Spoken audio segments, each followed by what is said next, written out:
Hey everybody, I'm Norris. It's Friday, March 4th, and who else has watched Fuller House on Netflix? That and much more as we cover the biggest headlines in real estate.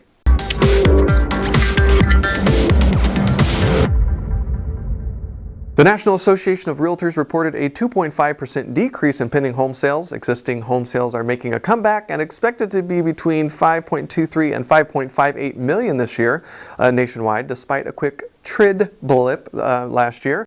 CoreLogic expects home prices to increase 5.5% by January of 2017. Mortgage rates increased a little bit, with 30-year rates now at 3.64% and 15-year rates at 2.94%, and the amount of mortgage credit that is available has remained relatively the same last month at 123.8. Employers added 242,000 jobs in February, beating expectations led mainly by the healthcare industry, retail, and restaurants.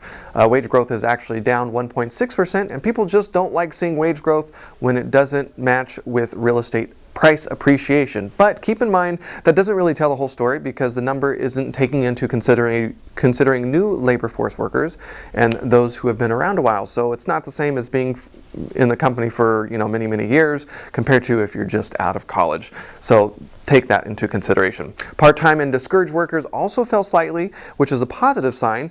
The U6 measure, or underemployment, hit its peak in October of 2009, and it was at 17.1%, so we've come a long way. Job gains in December and January were revised upwards as well. The unemployment rate is now at 4.9%. So with all this good news, does that mean that we're in for more rate hikes by the Fed in the coming months? We'll have to wait and see.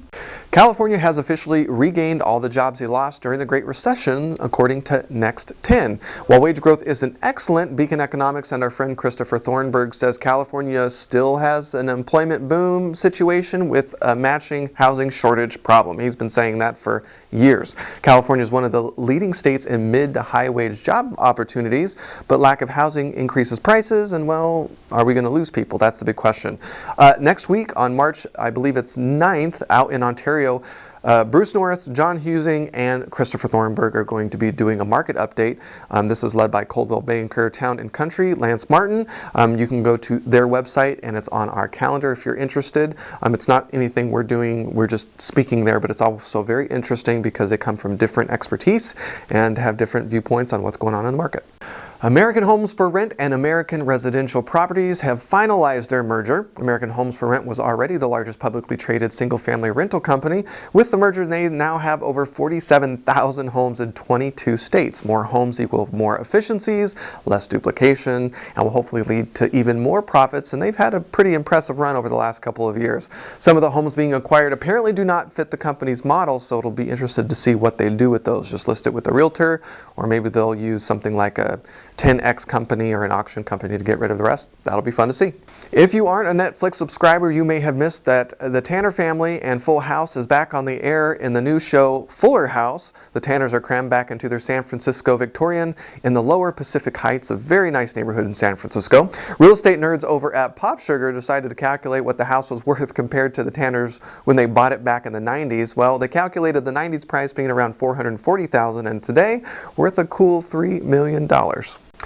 All right, everybody out there, what do you think? Did you try to give Full House a try? I grew up with the Tanners in the 90s, and I couldn't make it through one episode. If you're on YouTube, leave a comment below in the video, and don't forget to like and subscribe to the channel. If you're on Facebook, leave a comment below, or like, wow, or love our video now that they have those new options. And don't forget to like the Norris Group Facebook page. Did we miss a story? You can also leave those in the links below, and we can add them to our blog, thenorrisgroup.com/blog, where you can find a ton more headlines. Up on the radio show this week, we have Tom Anderson. He is co-founder of Pensco, but he's also the chair of the Retirement Industry Trust Association. If you've never heard with them, they're the guys lobbying on the Hill, talking about the self-directed IRA industry and some things coming up with them. So you don't want to miss that in the next 2 weeks. We'll be talking to him.